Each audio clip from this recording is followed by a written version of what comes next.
Assalamu alaikum les amis.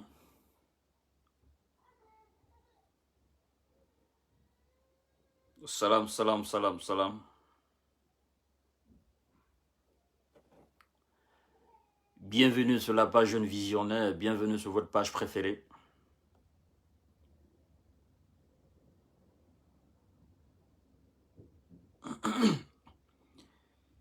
Bienvenue mesdames et messieurs. J'espère que vous savez déjà ce que vous devez faire une fois connecté. Je n'ai pas besoin de vous le répéter maintenant. Vous êtes des habitués de la page Jeune Visionnaire.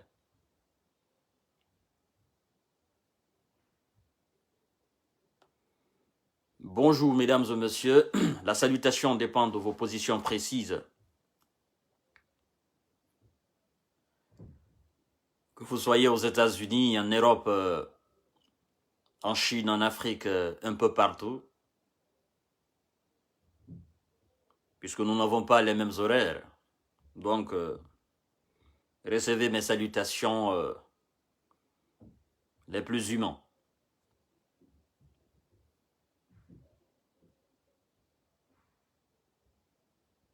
Ce soir, je me fais le devoir de vous faire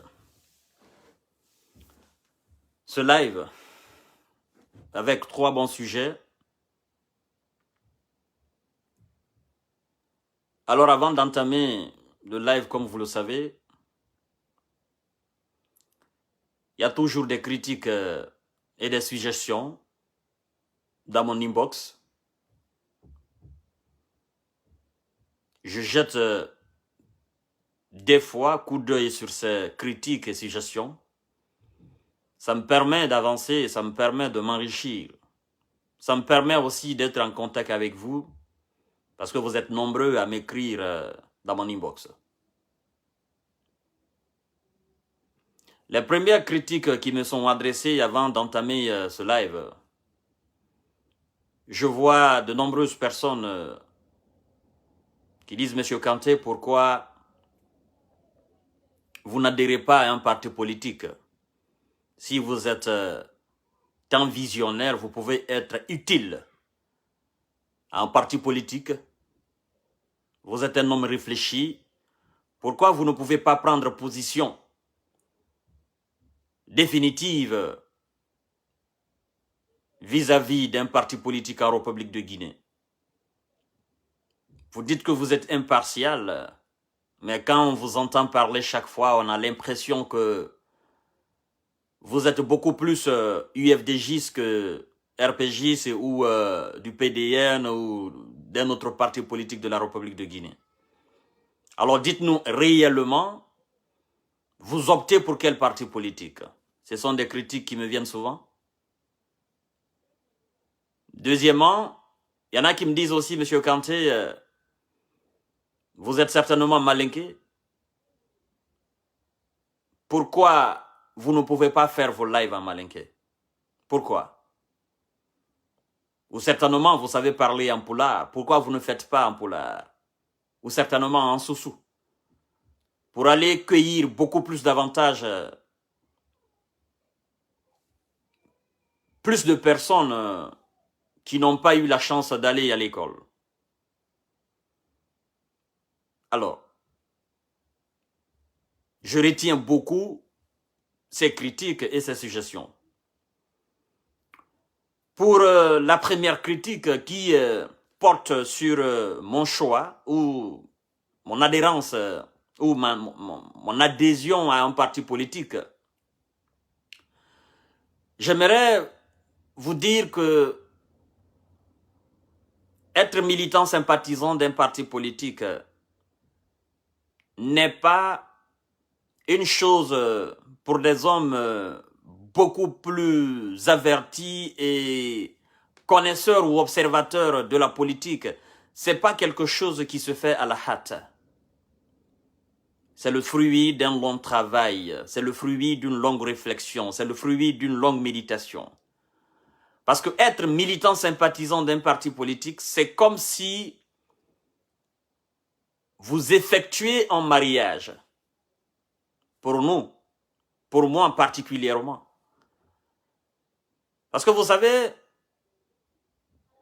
moi je ne veux pas être seulement le militant parce que je suis malinqué. Je ne veux pas être le militant parce que je suis peul. Je ne veux pas être le militant parce que l'émotion. Je ne veux pas être le militant parce que. J'ai des objectifs à atteindre. J'ai des ambitions. J'ai une réflexion à faire. Et si je dois adhérer à un parti politique, il faudrait que ça émane de la réflexion, d'une très grande réflexion, très longue réflexion, pour ne pas regretter mon choix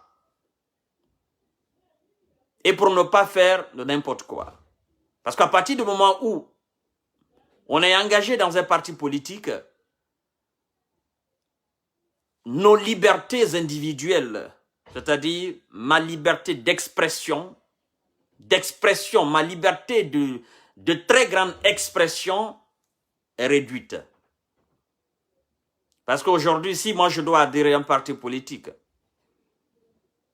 certainement, je ne serai pas seulement le simple militant sympathisant. Il me serait confié quelques tâches dans ce parti politique.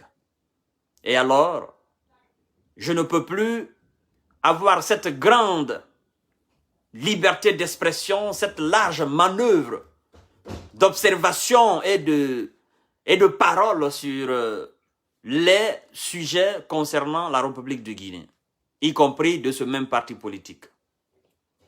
Ceci dit en passant. Donc, pour satisfaire mes nombreuses toutes ces nombreuses personnes qui m'envoient souvent ces messages, sachez tout simplement que M. Kanté n'est pas encore prêt. Pour l'instant, sur la toile, je me contente de ce travail de sensibilisateur et d'éveil de conscience. Je pense que ça me va pour le moment. Le temps nous dira après. Deuxième question ou deuxième suggestion que les gens font souvent à mon égard. Je m'aimerais simplement vous dire que ce travail que je fais, cet éveil de conscience, de sensibilisation que je fais, c'est pas seulement une question de vue. Parce que si aujourd'hui je m'exprimais en pulaar ou en soussou ou en malinké, certainement, je serais largement suivi par la langue dans laquelle je vais dorénavant m'exprimer pour faire passer mes messages. La majeure partie de mes abonnés viendront effectivement de cette langue avec laquelle ou à travers laquelle je vais m'exprimer pour m'adresser à mon peuple. Alors, j'ai choisi comme langue française, parce que c'est la langue nationale de la République de Guinée, j'ai choisi comme langue française, j'estime que même si on n'est pas allé à l'école, la plupart des Guinéens comprennent au moins quelques mots en français. Et si moi, en tant que sensibilisateur, je dois m'adresser à ce peuple, je vais m'adresser dans cette langue qui permet aux gens de circuler librement en République de Guinée ou d'échanger avec les autres. Donc, ceux qui veulent que je fasse mes lives en malinké, ceux qui veulent que je fasse mes lives en pulaar, ceux qui veulent que je fasse mes lives en soussou, je pense que vous devez simplement vous contenter de ce que je suis en train de faire en français. Parce que parler en français, le peul, le malinké, le soussou, le guerzé, le toma, tout le monde comprend quelque chose. Même si tout le monde ne comprend pas la quasi-totalité de mes discours, mais tout le monde comprend quelque chose. Si je m'exprimais en pulaar, ceux qui ne comprennent pas le pulaar et qui comprennent le français, qu'est-ce qu'ils vont faire? Alors, essayez, s'il vous plaît, faites un effort de comprendre cette manière de M. Kanté. C'est un choix, je l'assume, et je voudrais que vous m'accompagniez dans ce processus. Ceci dit, en passant, il y a d'autres remarques, d'autres critiques et d'autres suggestions. Certainement, je vais relever au fur et à mesure que je vais naturellement faire mes lives à venir. Le sujet d'aujourd'hui porte sur trois. Nous avons trois sujets. M. Cellou Dalein Diallo est désigné finalement porte-parole de CPP, coalition des partis politiques de la République de Guinée, même si évidemment il faut noter que ce n'est pas tous les partis politiques qui sont dans cette très grande coalition CPP. Et ce n'est pas tout le monde aussi qui a été unanime sur le choix de Cellou. Il y en a qui se sont abstenus, c'est-à-dire ils n'ont pas été pour et contre. Ils se sont justement abstenus. Alors, ce choix de M. Cellou Dalein Diallo en tant que porte-parole de la très grande coalition des partis politiques, ça veut dire quoi? Quel est son rôle? Qu'est-ce qu'il doit faire? Et ils se sont basés sur quoi pour porter le choix sur la personne, sur la modeste personne de Cellou Dalein Diallo? Je pense que même les présidents des partis politiques ou des autres partis politiques, parce que Cellou Dalein Diallo, lui aussi, il est le président d'un parti politique et d'une alliance, l'ANAD.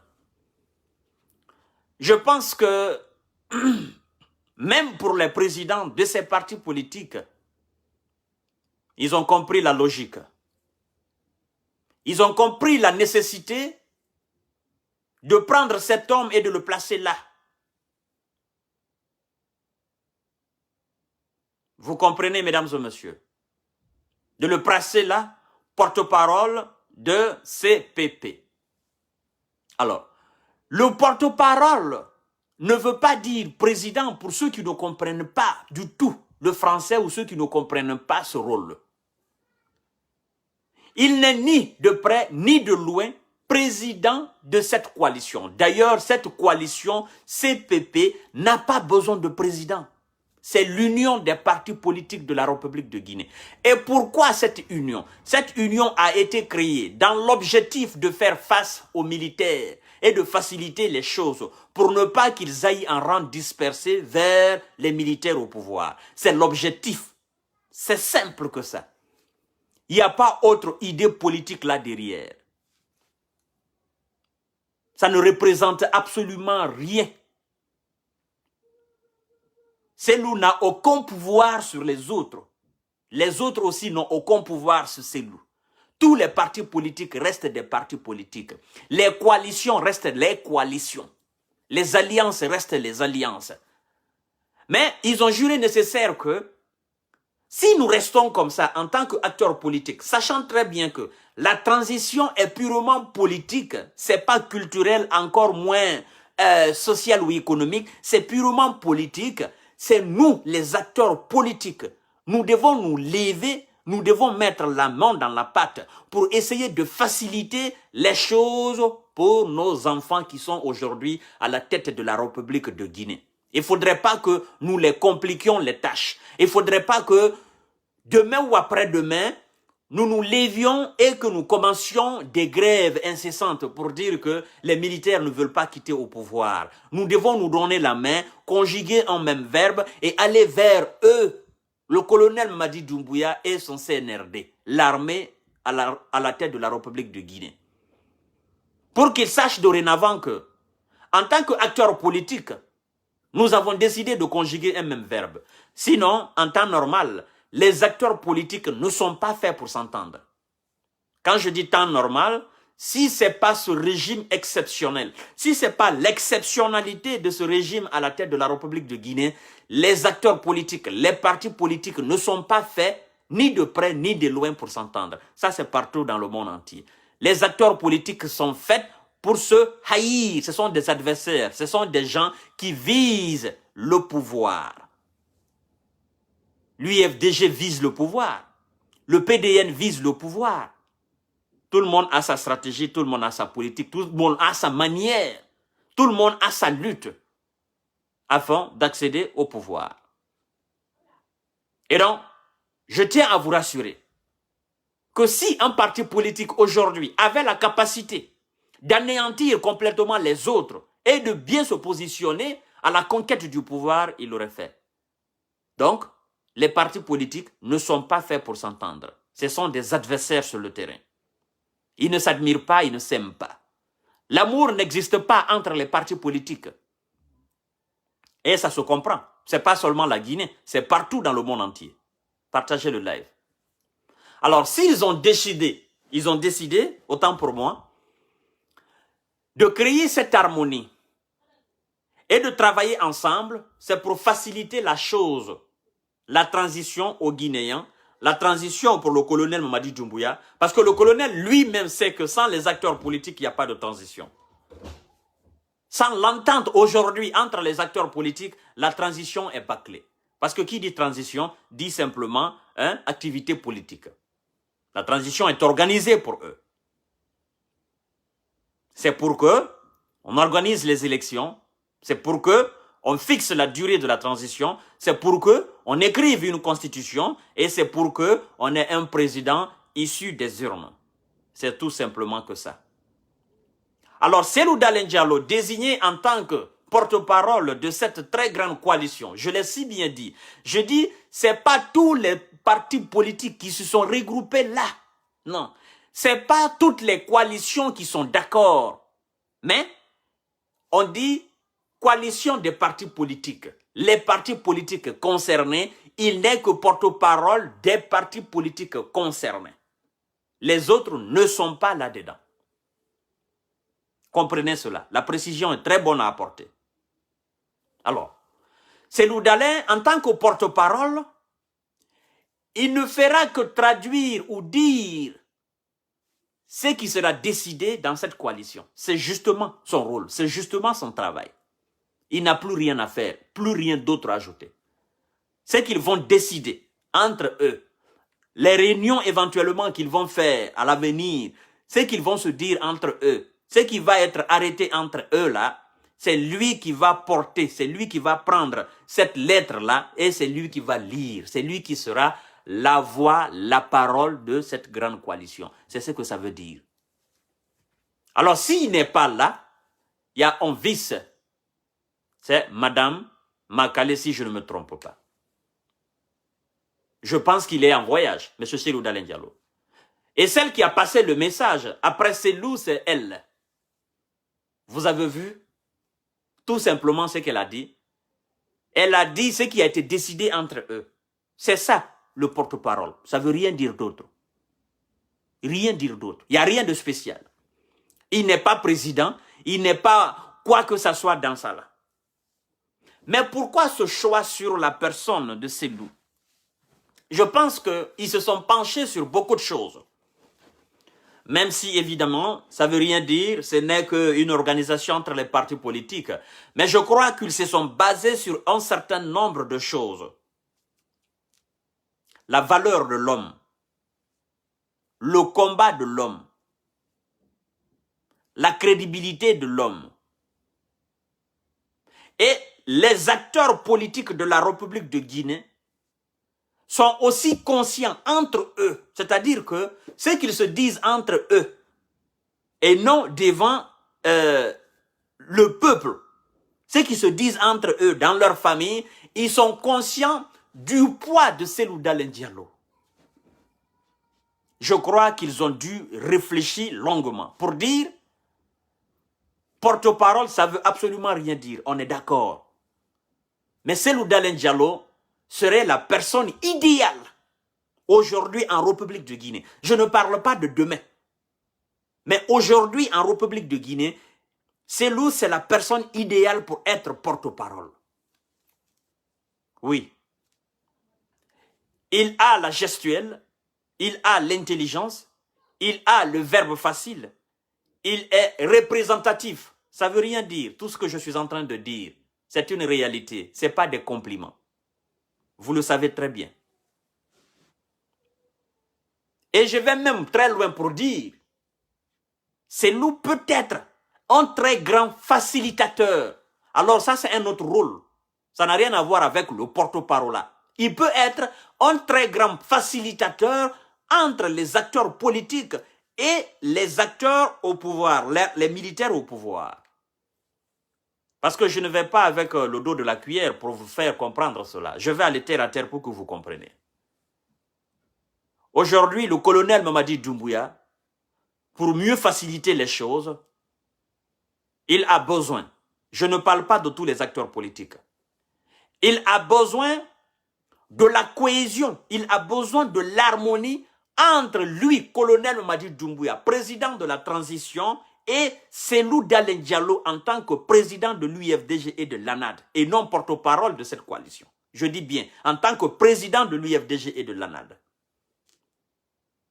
Le colonel n'est pas fou. C'est pourquoi ceux qui tentent de créer un problème entre Cellou Dalein Diallo et le colonel, je me dis, vous n'avez absolument rien compris. Le colonel n'est pas fou. Le régime Alpha Condé, le colonel était présent et il a compris que Alpha Condé s'est trompé d'adversaire. Le fait qu'il a pris ce poids lourd et il l'a mis dans son dos. Ce poids lourd, Cellou Dalein Diallo, il l'a mis dans son dos. Il s'est trompé d'adversaire. Le colonel n'est pas venu pour se créer des adversaires. C'est un militaire qui a des kalachnikovs, qui a l'armée. Mais le peuple est plus fort que les kalachnikovs. Le peuple est plus fort que l'armée la plus puissante au monde entier. Le colonel n'est pas venu pour se créer des ennemis. Il n'est pas venu pour se créer des adversaires. Il n'est pas venu pour se mettre les acteurs politiques dans son dos. Il n'est pas venu pour faire face à un poids lourd. Vous savez, lors de leur passage, les acteurs politiques devant le colonel Mamadi Doumbouya, il y a un message qui a beaucoup attiré mon attention. Parmi tous les acteurs politiques qui se sont succédés devant lui, les petits discours qu'ils ont tenus là, il y a un discours d'un acteur politique qui a beaucoup attiré mon attention. C'est M. Sidya Touré. Quand M. Sidya Touré a dit « Ne lâchez pas, tout ça est fragile », il a répété deux fois le mot. Il dit « Tout ça est fragile ». Je pense que les hommes réfléchis ont compris. Et je pense que le colonel lui-même, à l'instant où M. Sidya Touré a dit « Ne lâchez pas, tout ça est fragile », il s'est effectivement, c'est-à-dire, ça a traversé son corps entier. Il a pensé effectivement le jour que lui-même il a décidé d'aller déposer Alpha Condé. À l'instant là même, c'est-à-dire, d'un jour à un autre, Alpha Condé est passé de vie à très bas. C'est ce que Sidya a tenu à rappeler au colonel en disant « Ne lâchez pas, tout ça est fragile ». Il parle du pouvoir. Il dit c'est fragile. Et le colonel a dû comprendre que ce que Sidya dit, c'est vrai. C'est pourquoi, colonel Mamadi Doumbouya, je crois qu'il ne veut pas répéter les mêmes erreurs que Dadis, les mêmes erreurs que Sekouba, les mêmes erreurs que Alpha Condé lui-même. Il est très bien conscient de la grandeur du peuple. Il est très bien conscient de la motivation du peuple. Il est très bien conscient de la prise de conscience du peuple. Il est très bien conscient de la prise de conscience de la jeunesse guinéenne. Et il sait aussi, il est très bien conscient aussi de la détermination du peuple. Parce que lui-même, il était là quand le peuple se mobilisait dans les rues. Quand le peuple faisait face à la dictature d'Alpha Condé. Quand le peuple bravait la mort pour empêcher le troisième mandat d'Alpha Condé. Lui-même colonel, en tant que militaire cadré chevronné, il était là. Certainement, il a dû se poser 1000 questions. Comment des gens démunis de tout pouvoir matériel, c'est-à-dire Kalachnikov, armes blanches, chaque fois descendre là dans la rue pour effectivement empêcher un troisième mandat. Comment? C'est-à-dire, ils sont animés par quelle énergie, par quelle puissance, par quelle force? Ils sont animés par quoi? À chaque fois, ils sont là. À chaque fois qu'on tire, à chaque fois, ils sont là. À chaque fois qu'on tire, à chaque fois qu'ils sont là. Je crois que le colonel Mamadi Doumbouya, il est très bien conscient de cela. Et je pense qu'il ne veut pas se mettre quelqu'un dans son dos. C'est pourquoi je dis, Cellou Dalein Diallo, peut être un très grand facilitateur entre même les acteurs politiques et le CNRD. Comprenez très bien ce que je suis en train de dire. Et je sais aussi que le colonel Mamadi Doumbouya, lui-même, il pense, il comprend la nécessité de travailler dans l'harmonie avec Cellou Dalein Diallo. Je sais parfaitement, il est conscient de cela. Je ne parle pas de tous les acteurs politiques, mais je parle de Cellou Dalein Diallo. Parce que, ce que vous devez savoir, le seul acteur politique qui a, c'est-à-dire, qui a donné du fil à retordre à Alpha Condé, le seul acteur politique qui a constitué à un moment donné l'insomnie d'Alpha Condé, c'était effectivement Cellou Dalein Diallo. Et Alpha Condé, jusqu'à dans sa tombe, il ne va pas comprendre cela. Oui, Alpha Condé, jusqu'à dans sa tombe, jusqu'à l'au-delà, il se dira, j'ai fait une erreur. Pourtant, ce n'est pas une erreur. Ouais, parce que moi, quand je l'ai dit, j'ai dit, monsieur le président, vous vous êtes trompé d'adversaire. Vous vous êtes trompé d'adversaire. Vous avez minimisé la force de Cellou Dalein Diallo. Vous avez vu un premier ministre ou un ministre des Travaux publics devant vous. Vous n'avez pas vu un politicien chevronné, un politicien déterminé, un politicien, c'est-à-dire, qu'est-ce que je veux dire même? Vous n'avez pas vu un politicien calculateur devant vous. C'est le mot, un politicien calculateur devant vous. Vous n'avez pas vu une force de frappe beaucoup plus grande devant vous. Vous avez vu la personne physique de Cellou. Et c'est ce qui vous a trompé. Le colonel ne va pas faire la même chose.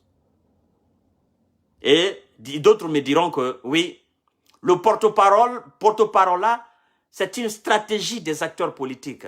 Vous pensez que Cellou Dalein aussi n'est pas dans cette stratégie des acteurs politiques? Vous pensez aujourd'hui sur la scène publique, sur la scène politique guinéenne, vous pensez qu'il y a un acteur politique qui est capable d'amadouer Cellou Dalein Diallo? Vous rêvez. Vous vous trompez. Alpha Condé, de par ses politiques, de par sa manière diabolique, de par ses politiques machiavéliques, de par ses politiques mauvaises, il a fait de Cellou l'un des politiciens les plus rusés de la République de Guinée, l'un des politiciens les plus rusés de l'Afrique. Oui, il a fait de Cellou l'un des politiciens les plus réfléchis. Et l'un des politiciens aujourd'hui qui est capable de s'adapter à tous les climats. Tout, je dis bien à tous les climats. Parce que vous n'êtes pas sans savoir que Cellou, en parlant désormais, il peut dire devant n'importe qui, j'ai fait la prison. En tant qu'acteur politique. J'ai fait la prison. Aujourd'hui, on est en train de parler de prison d'Alpha Condé. Résidence surveillée, c'est une prison. Cellou peut dire, devant n'importe qui, j'ai fait la prison. Devant n'importe qui, j'ai été humilié. Devant n'importe qui, j'ai été bafouillé. Devant n'importe qui, j'ai pas reculé devant la dictature d'Alpha Condé. Il peut dire devant n'importe qui, pendant que vous fuyez, moi j'étais là. La machine répressive d'Alpha Condé était contre moi. Il peut le dire devant n'importe qui. Et tout le monde peut en témoigner.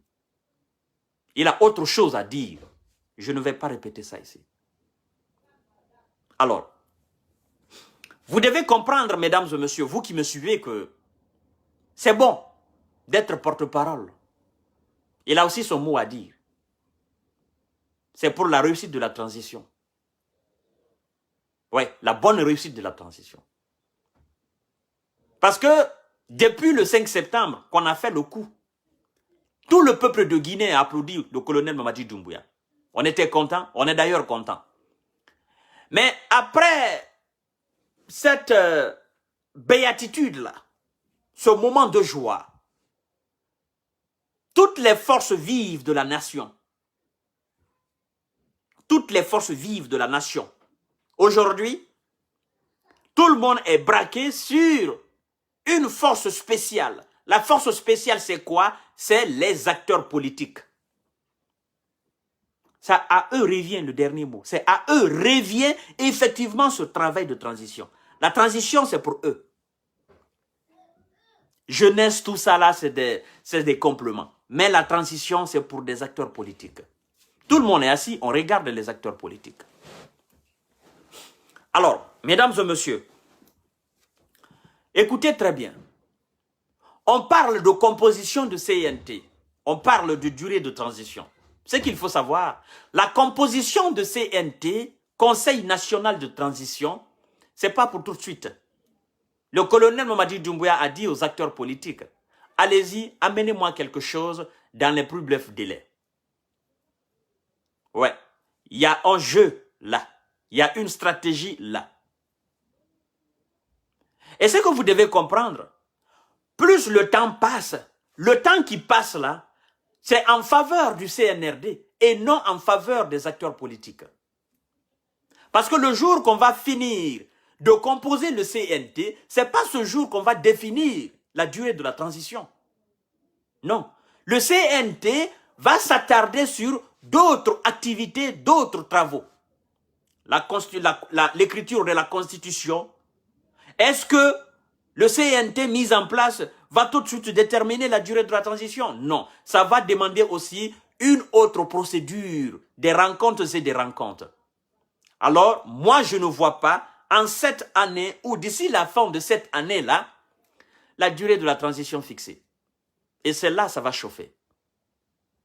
Parce que quand on va fixer la durée de la transition va prendre en compte le jour que Alpha Condé a été délogé, ou bien la durée de la transition sera fixée à partir du moment où le CNT sera mis en place, ou à partir du moment où le CNT va statuer sur la durée de la transition. Le compte va commencer ce jour-là, c'est-à-dire, même si le colonel fait maintenant, le CNRD fait une année à la tête, c'est-à-dire jusqu'en 2023, même si le colonel Mamadi Doumbouya et ses hommes passe cette année à la tête de la République, le jour qu'on va mettre le débat de la durée de la transition sur la table, on va prendre en compte les une année passée ou bien on va commencer juste en 2023. C'est là la grande question. Quand on va dire 2 ans de transition, 2 ans de durée de transition, ça sera plus les une année passée ou bien les 2 ans commenceront au jour qu'on va fixer la durée de la transition. En ce moment, ça fera 3 ans de transition. Et tout cela va effectivement en faveur du CNRD. Et c'est que les acteurs politiques craignent. Les acteurs politiques craignent que le colonel Mamadi Doumbouya ne prenne goût du pouvoir. Parce que le pouvoir rend aveugle. Le pouvoir rend bête l'homme. Le pouvoir, comme certains le disent, est très doux. Mais la douceur du pouvoir, c'est les hommes réfléchis qui comprennent cela. Ils savent que la douceur du pouvoir n'est que quelque chose qui est éphémère, quelque chose qui est passant. Il faut faire ce qui est nécessaire. La vraie douceur du pouvoir, en tant que militaire à la tête de l'État, c'est d'organiser les élections et aller tranquillement. Vous allez profiter du pouvoir. Parce que, à partir du moment où vous allez quitter là, à la tête de l'État, vous avez un autre pouvoir que le peuple vous donne, le peuple vous confère, le peuple vous reconnaît. Et c'est ce pouvoir qui est le plus intéressant, le plus doux. Parce qu'à chaque fois qu'on parlera de vous, on dira grâce à vous, nous sommes aujourd'hui dans cette situation qui est positive. Ça, c'est un pouvoir. Et c'est ce que le colonel Mamadi Doumbouya doit voir. Il ne doit pas voir le pouvoir aujourd'hui qui est c'est-à-dire sous sa main, non. Mais le pouvoir que le peuple va le donner demain. C'est ce pouvoir-là qui va effectivement être beaucoup plus doux. C'est pourquoi Sidi a dit, tout ça est fragile. Ne lâchez pas. Je pense que vous avez compris ce poste ou ce rôle de porte-parole. Maintenant, je vais aborder un autre volet du même sujet. Parce qu'on parle politique. Je dis effectivement, quels seront ou quels sont ou qui est aujourd'hui le potentiel adversaire de Cellou Dalein Diallo en tant qu'homme politique dans des élections qui sera le potentiel adversaire de Cellou Dalein Diallo dans les élections présidentielles à venir. C'est-à-dire l'élection présidentielle qui sera là, fixée effectivement après la composition du CNT, l'organisation qui sera faite. Qui est aujourd'hui son adversaire potentiel? Qui peut aujourd'hui faire face à Cellou? Qui peut l'effrayer sur la scène politique? Qui peut l'empêcher d'être vainqueur, de gagner ces élections et d'être démocratiquement élu président de la République de Guinée? Qui est sur le poids lourd aujourd'hui? Qui est son adversaire? Est-ce que c'est Sidia? Est-ce que c'est Lansana Kouyaté? Est-ce que c'est Mamadou Sylla? Est-ce que c'est Baouri? Est-ce que c'est Makanera? C'est qui? Mesdames et messieurs, ne vous trompez pas. Le véritable adversaire de Cellou Dalein Diallo, il est en Guinée. Et c'est un adversaire redoutable. C'est un adversaire qui ne dit pas son nom. Et Cellou est conscient de la grandeur, il est conscient de la complexité, il est conscient de l'intelligence, il est conscient du poids de son adversaire. Il est très bien conscient de cela. Je vais vous dire le nom de l'adversaire de Cellou Dalein Diallo. Le premier redoutable adversaire potentiel de Cellou Dalein Diallo lors des élections présidentielles en République de Guinée, c'est en premier lieu l'organisation de l'élection elle-même. L'organisation de l'élection elle-même, présidentielle. Il est le premier adversaire de Cellou. Quand est-ce qu'on va organiser les élections présidentielles? Quand est-ce? Quand est-ce qu'on va fixer, c'est-à-dire la date de l'organisation des élections? C'est le premier adversaire de Cellou. Et le deuxième redoutable adversaire politique de Cellou Dalein Diallo, c'est la transparence dans les élections. La transparence. Le combat contre le fraude. La transparence. Le troisième véritable adversaire politique de Cellou Dalein Diallo dans les élections présidentielles en Guinée à venir, là, effectivement, c'est le résultat qui sera issu des urnes. Et le quatrième, c'est la proclamation des résultats. La proclamation du nom du vainqueur issu des urnes. Je pense que les hommes parmi vous, les femmes parmi vous, les plus intelligents, ont compris le message que je viens de passer. Mais je vais détailler. L'organisation des élections, quand ça sera fixé là, ça sera une première victoire de Cellou Dalein Diallo. La tenue des élections sera une première victoire sur son adversaire, l'organisation des élections. Son premier adversaire, c'est l'organisation des élections. D'accord? La transparence, quand il y a, si réellement le colonel Mamadi Doumbouya, comme il le dit, la transparence, l'élection démocratique, si réellement ils mettent de la transparence dans les élections, ça sera une deuxième victoire pour Cellou Dalein Diallo. La transparence. Il aura combattu la transparence. D'accord? Le résultat issu des urnes, ça sera son troisième adversaire politique. Le résultat issu des urnes. C'est-à-dire que le résultat qui sera tiré là, qui sera sorti là des urnes, qu'on dise cela, qu'on fasse la sommation de ces résultats et qu'on reconnaisse ces résultats. C'est-à-dire la finalité de ce travail. Récolter les bulletins de vote, compter. Le résultat qui sera issu des urnes là, qu'on reconnaisse cela, ça sera une troisième victoire. Il aura combattu complètement un troisième adversaire. Maintenant, l'adversaire le plus compliqué,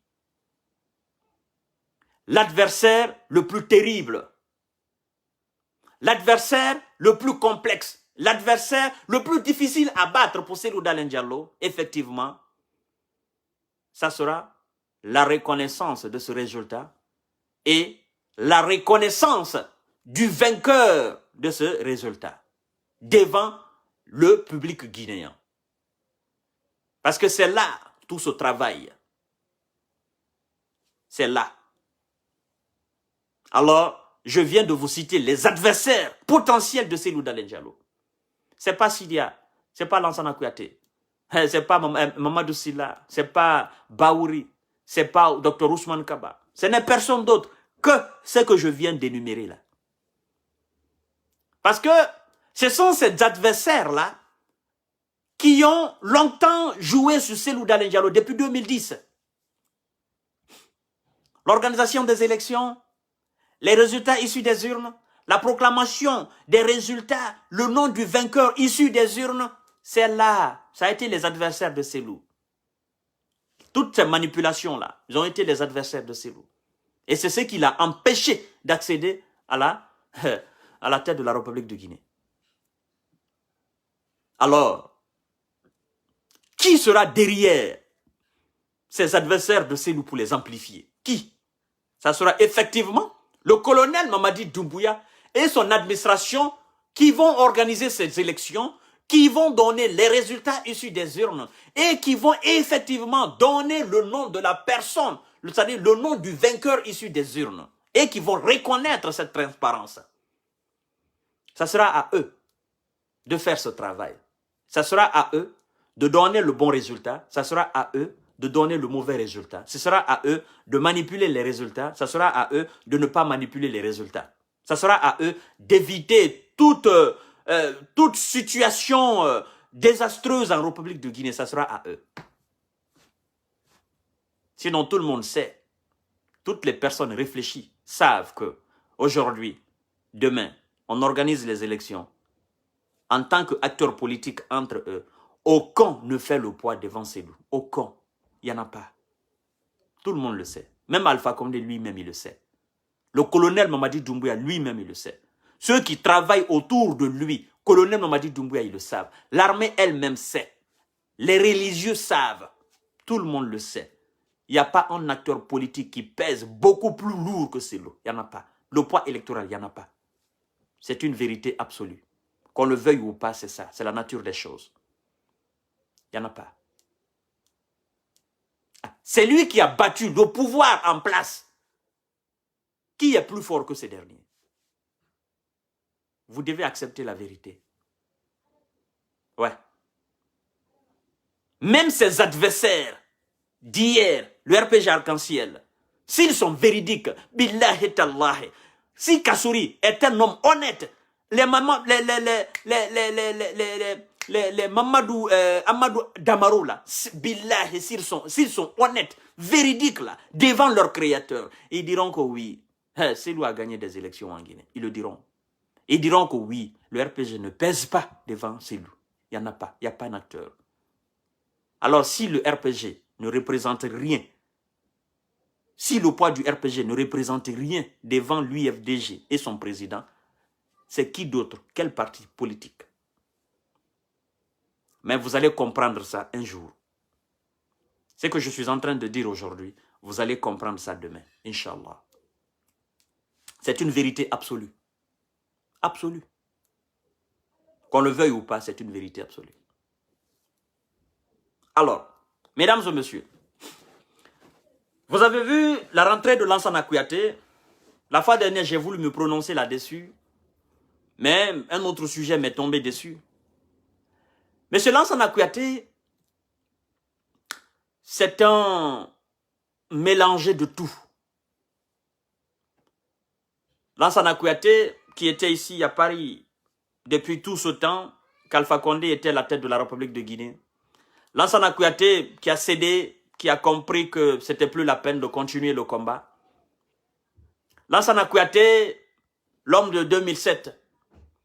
Lansana Kouyaté, l'homme de tous les miracles en 2007. Lansana Kouyaté qui a été aussi limogé de la tête de la République de Guinée. Lansana Kouyaté qui a donné sa voix à Alpha Condé en 2010.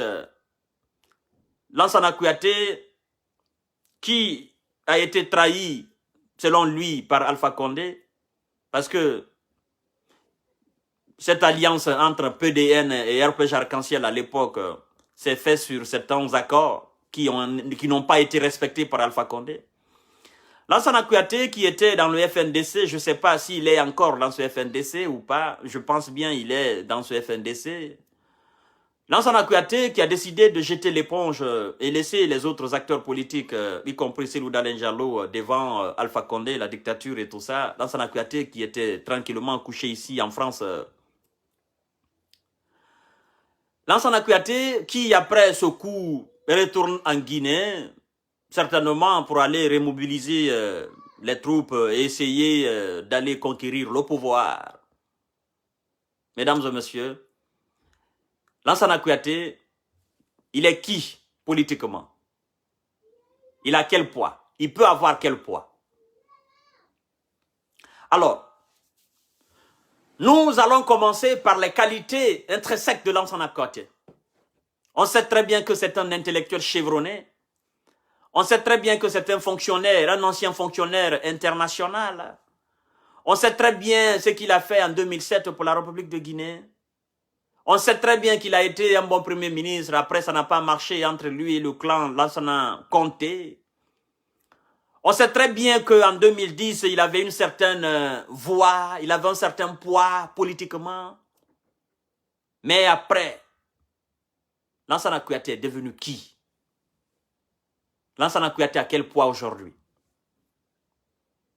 Je vois un Lansana Kouyaté désemparé. Je vois un Lansana Kouyaté affaibli. Je vois un Lansana Kouyaté qui se cherche et qui est conscient de ce qu'il est, mais qui n'a aucun pouvoir. Je vois un Lansana Kouyaté qui manque de crédit. Oui, je vois un Lansana Kouyaté qui a même du mal parfois à s'assumer devant les médias. Parce que, évidemment, il y a certaines questions qui lui sont parfois posées, il a du mal à répondre à ces questions. Oui. Et je vois un parti PDN, un parti en lambeaux, qu'on va essayer de reconstruire pour essayer de conquérir le pouvoir. Alors je ne sais comment. Et je me dis, est-ce que Lansana Kouyaté va essayer de séduire les militants sympathisants du RPG Arc-en-Ciel, les oiseaux migrateurs? Est-ce que Lansana Kouyaté va essayer de les séduire par des discours? Parce que je sais que le verbe quand même il en a. Je sais que l'attirance, attirer les gens, séduire les gens à travers la langue il en a. Lansana Kouyaté c'est le type d'intellectuels qui ont la langue beaucoup plus subtile que les autres membres de leur corps. Alors, mesdames et messieurs, Lansana Kouyaté, je me dis qu'il pèse pas lourd. Il pèse pas lourd, mais est-ce que Lansana Kouyaté et le RPG Arc-en-Ciel, ou avec Dr Ousmane Kaba, vont essayer de créer éventuellement une alliance politique et essayer d'aller conquérir le pouvoir? Certainement, parce que j'ai entendu des rumeurs. Je ne le dis pas au hasard, j'ai entendu des rumeurs. Lansana Kouyaté, sur la scène politique guinéenne, c'est-à-dire en République de Guinée, Lansana Kouyaté est un politicien qui n'a plus de crédit. Oui. Parce que le peuple se dit, Lansana Kouyaté nous a laissé dans le navire qui coulait. Et Lansana Kouyaté, le capitaine, il s'est cherché. Il nous a laissé couler. Oh, il a pensé du moins qu'on allait couler. Mais finalement, grâce aux bonnes personnes, nous n'avons pas coulé. Lansana Kouyaté a profité s'exiler et attendre la mort d'Alpha Condé ou attendre éventuellement, ce qui vient de se passer, un coup contre Alpha Condé, afin de rentrer en République de Guinée. La question qu'il faille se poser aujourd'hui, si Alpha Condé était encore à la tête de la République de Guinée, Lansana Kouyaté serait toujours à Paris. Lansana Kouyaté ne serait pas devant ses militants. Et le véritable homme politique de la République de Guinée, il serait où? À l'occurrence, c'est Cellou Dalein Diallo. je pense que le peuple doit réfléchir, le peuple doit faire le bon choix. Ça sera très important pour le peuple. Le peuple doit faire un choix utile et non un choix ethnique ou un choix émotionnel. C'est très important. J'ai essayé d'analyser, j'ai essayé de voir beaucoup plus grand que ce que je suis en train de dire là. J'ai essayé de réfléchir, mais en réalité, toutes mes réflexions sont centrées sur ce que je viens de dire là, par rapport à Lansana Kouyaté. Je l'ai beaucoup admiré pendant un temps. Oui, en tant que fonctionnaire. Mais en tant que politicien, je me dis, il s'est perdu. Il s'est franchement perdu. Et là, aujourd'hui, il a un parti en lambeaux. Il essaie de se reconstruire. Mais c'est difficile. Alors, pensez-vous que Lansana Kouyaté peut gagner une élection présidentielle en Guinée face à ces cadors sur la scène politique? Pensez-vous même que Lansana Kouyaté peut remporter une élection devant M. Sidya Touré? Ça sera difficile. Avant de parler de Cellou Dalein Diallo et de son parti, ça sera très difficile pour Lansana Kouyaté. Pensez-vous même que Lansana Kouyaté peut gagner une élection face au RPG Arc-en-Ciel? Je crois que ça va être très difficile pour Lansana Kouyaté. Mais on verra bien. Mesdames et messieurs, partagez le live. Je ne vais pas m'attarder sur ce sujet parce qu'il n'y a pas grand-chose à dire par rapport à cela. Vous-même, vous êtes conscient de cela. Je ne vais pas essayer de coller quelque chose à Lansana qu'il n'a pas. Je ne vais pas essayer de le revaloriser d'une certaine manière que, ok, je ne vais pas le donner une certaine valeur que lui-même n'a pas sur la scène politique. Vous êtes mieux conscient de la situation de Lansana Kouyaté que moi. Même si intellectuellement, il peut être un idole. Ouais, intellectuellement, de par sa vision des choses, il peut être un modèle. Mais politiquement, Lansana Kouyaté ne peut pas être une référence de M. Kanté. Oui, ça c'est une vérité. Parce que moi je veux de la constance dans le combat politique. Je veux de la présence dans le combat politique. Je veux de l'influence dans le combat politique. Je veux la sérénité, la persévérance et la consistance, la ténacité dans le combat politique. Alors, je ne peux pas m'allier derrière un politicien qui fuit les responsabilités et qui a peur d'affronter une dictature, qui a peur d'aller en prison, qui a peur de l'humiliation. Je ne peux pas m'allier derrière un tel homme. Et je crois que vous avez déjà compris. Parce que moi, je ne peux pas être sur le terrain. Mon acteur politique, il est à l'étranger. Tous ceux qui l'ont fait ont regretté. Des gens se sont battus pour Alpha Condé pendant qu'il était à Paris. Parce que Lansana Kouyaté, évidemment, prendra exemple sur Alpha Condé. Mais ces militants du RPG Arc-en-Ciel, comment ils sont aujourd'hui? Ils sont déçus. Ils sont dans la désillusion. Effectivement, ils sont complètement abasourdis. Parce qu'ils se sont battus pour quelqu'un qui a fui, qui n'a pas eu l'audace d'affronter les choses. Il venait effectivement pour les élections. Après les élections, il retournait à Paris. Je pense que Lansana Kouyaté a pris cette trajectoire d'Alpha Condé et je crois que les militants sympathisants de PDN, s'ils ne font pas attention, effectivement, ils vont le regretter un jour, sincèrement, parce que il faut dire la vérité, il faut dire les choses telles qu'elles sont. Nous sommes en Afrique, nous sommes des jeunes. Nous voulons la présence de quelqu'un. Nous voulons un acteur qui est devant nous. Un acteur ne peut pas rester à l'étranger, nous envoyer chaque fois de l'argent pour dire faire ceci, faire cela. Mais nous avons besoin de vous, vous qui êtes la référence. Nous avons besoin de vous sur le terrain. Nous avons besoin de votre exemplarité. On le sait déjà, l'exemplarité d'un certain Cellou Dalein Diallo en République de Guinée. Bon, effectivement, quoi qu'on dise, on dira toujours que M. Kanté, il parle en faveur de Cellou. Mais ce qui a été fait sur le terrain, c'est ce que je suis en train de dire. Il n'a pas fui, il est resté là, constant, tenace. On le traitait de naïf, mais il est resté là. C'est ce que le peuple retient de lui. On dira oui, mais oui, effectivement, il était là, il est resté là. C'est ce que le peuple retient au final. Oui, on a dit, oh bon, quoi qu'on a dit de lui, on l'a saboté, mais il est resté toujours là, constant. Il a pensé que la Guinée, c'est sa maison. Il ne doit aller nulle part. Si on doit l'emprisonner, qu'on l'emprisonne en Guinée. Il a tous ses biens en Guinée. Il a tout en Guinée. C'est ce que le peuple retient. Ce n'est pas moi, mais c'est ce que le peuple retient de lui. C'est tout, mesdames et messieurs. Alors, les amis, nous avons vu une forte délégation malienne en République de Guinée. Moi, ça me fait beaucoup rire. Et il y a beaucoup de choses qui sont là mêlées dans cette affaire guinéo-malienne par rapport à la CEDEAO. Partagez le live. Et cette délégation, forte délégation malienne en Guinée, des ministres composés d'un certain nombre d'officiers, moi je me dis, le fait que le colonel Mamadi Doumbouya se tient aux côtés du pays frère Mali, je me dis, est-ce que le colonel se tient aux côtés de ce pays en tant que pays ami de la Guinée, pays frère de la Guinée, ou bien en tant que frère d'armes qui est aussi à la tête de la République malienne, ou bien tout simplement en essayant de prévoir un peu ou d'anticiper les éventuelles sanctions de la CEDEAO et essayer de construire un bloc avec le Mali, faire face aux éventuelles sanctions du Mali. Il y a beaucoup de choses qu'on peut dire là-dessus. Mais je crois que ça va renforcer beaucoup l'amitié, beaucoup la fraternité entre le pays, le Mali et la Guinée. Je pense qu'il y a beaucoup de jeux politiques, beaucoup de stratégies qui sont mises là-dedans. Et moi, j'apprécie la vision du colonel Mamadi Doumbouya et la vision du colonel Assimi Goïta, effectivement du Mali. Je pense qu'ils ont besoin de s'épauler. D'accord? Mali, la Guinée, Koïta et colonel, ils ont besoin de s'épauler. Il y a la nécessité aujourd'hui de travailler ensemble.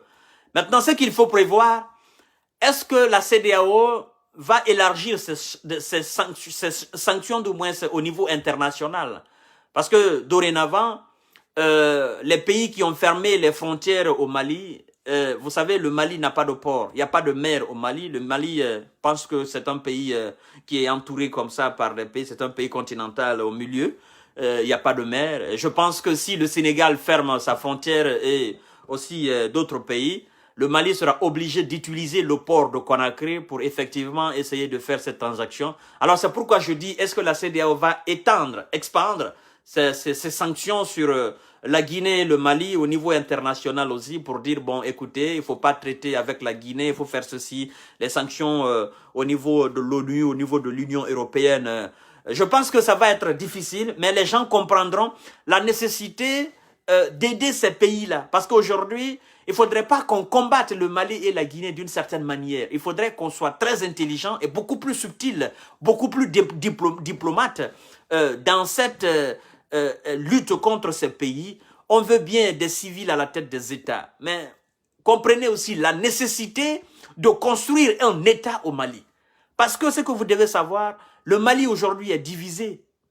Il y a une partie du Mali qui échappe complètement au contrôle de l'État, de l'autorité de Bamako. Et donc, on a besoin de cette stabilité, on a besoin de construire un État au Mali. Je pense que la CEDEAO doit faire très attention. Parce que à force de mettre des sanctions sur un pays qui est aussi en difficulté, ça risque de péter, sincèrement, mesdames et messieurs.